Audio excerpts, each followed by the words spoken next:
Senior Indonesian ministers also set to meet their U.S. counterparts in Washington later today for talks to reduce hefty tariffs imposed by the president. Jakarta offering a series of strategic measures to balance trade. Saifulbahri Ismail reports. Indonesia posted nearly $18 billion of trade surplus with the US last year, with electronics, clothing and footwear the leading export products.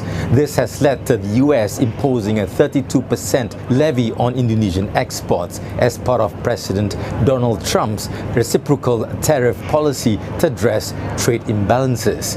However, Mr. Trump almost immediately paused the implementation of these tariffs on all countries except China for 90 days. This has given countries some respite and room for negotiations with the US government. The Indonesian delegation in Washington tasked with the negotiation mission is led by Coordinating Economic Affairs Minister Erlangga Hartarto. Berpengalaman pada berbagai perjanjian, itu pertemuan itu tidak sekali. Biasanya ada 2-3 round, karena pertama ada kesepakatan, kedua baru draftingnya, dari kesepakatan drafting. Tapi kemarin Indonesia menyampaikan Indonesia ingin yang sifatnya konkret. Indonesia is expected to relax its domestic component level policy known as TKDN, which had required Apple smartphones and tablets sold in Indonesia to have 40% of their components made locally.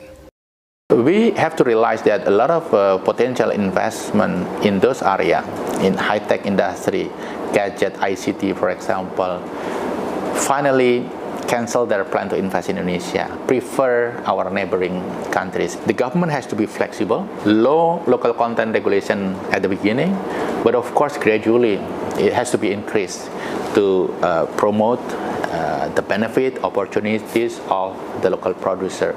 Jakarta plans to narrow its trade surplus with the US by importing more American products. President Prabowo Subianto said Indonesia is ready to buy $18 billion in US products, equal to the US trade deficit with Indonesia last year. This could include increasing its imports of crude oil and liquefied petroleum gas from the US by around $10 billion. Indonesia is one of dozens of countries that have opened trade negotiations with the Trump administration to secure bilateral deals before the 90-day pause ends. The Indonesian delegation is scheduled to meet with US trade representatives, the Secretary of Commerce, the Secretary of State and the Secretary of the Treasury during their 7-day trip. Saifulbahri Ismail, CNA, Jakarta.